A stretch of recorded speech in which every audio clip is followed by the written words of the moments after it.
The jury has reached a verdict, and it is damning. This report of the Intergovernmental Panel on Climate Change is a litany of broken climate promises.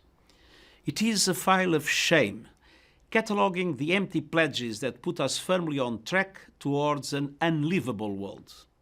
We are on a fast track to climate disaster. Major cities underwater, unprecedented heatwaves, terrifying storms, widespread water shortages, the extinction of 1 million species of plants and animals. And this is not fiction or exaggeration. It is what science tells us will result from our current energy policies. We are on a pathway to global warming of more than double the 1.5-degree limit agreed in Paris. Some government and business leaders are saying one thing but doing another. Simply put, they are lying. And the results will be catastrophic. This is a climate emergency. Climate scientists warn that we are already perilously close to tipping points that could lead to cascading and irreversible climate impacts. But high-emitting governments and corporations are not just turning a blind eye. They are adding fuel to the flames. They are choking our planet based on their vested interests and historic investments in fossil fuels, when cheaper, renewable solutions provide green jobs, energy security, and greater price stability. We left COP26 in Glasgow with a naive optimism based on new promises and commitments. But the main problem, the enormous growing emissions gap, was all but ignored. And the science is clear. To keep the 1.5-degree limit agreed in Paris within reach, we need to cut global emissions by 45% this decade. But current climate pledges would mean a 14% increase in emissions. And most major emitters are not taking the steps needed to fulfill even these inadequate promises. Climate activists are sometimes depicted as dangerous radicals. But the truly dangerous radicals are the countries that are increasing the production of fossil fuels. Investing in new fossil fuel infrastructure is moral and economic madness.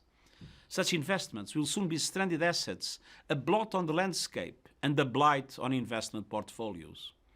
But it doesn't have to be this way.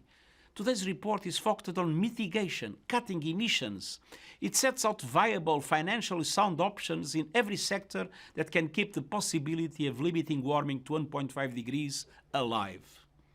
First and foremost, we must triple the speed of the shift to renewable energy. And that means moving investments and subsidies from fossil fuels to renewables now. In most cases, renewables are already far cheaper. It means governments ending the funding of coal, not just abroad, but at home.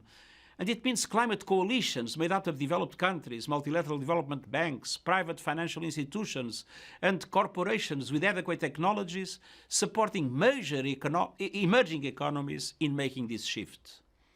It means protecting forests and ecosystems as powerful climate solutions. It means rapid progress in reducing methane emissions. And it means implementing the pledges made in Paris and Glasgow. Leaders must lead. But all of us can do our part. We owe a debt to young people, civil society, and indigenous communities for sounding the alarm and holding leaders accountable. We need to build on their work to create a grassroots movement that cannot be ignored.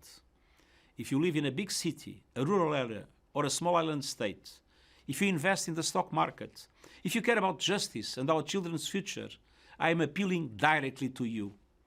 Demand that renewable energy is introduced now at speed and at scale. Demand an end to coal-fired power. Demand an end to all fossil fuel subsidies. Today's report comes at a time of global turbulence. Inequalities are at unprecedented levels. The recovery from the COVID-19 pandemic is scandalously uneven. Inflation is rising, and the war in Ukraine is causing food and energy prices to skyrocket. But increasing fossil fuel production will only make matters worse. Choices made by countries now will make or break the commitment to 1.5 degrees.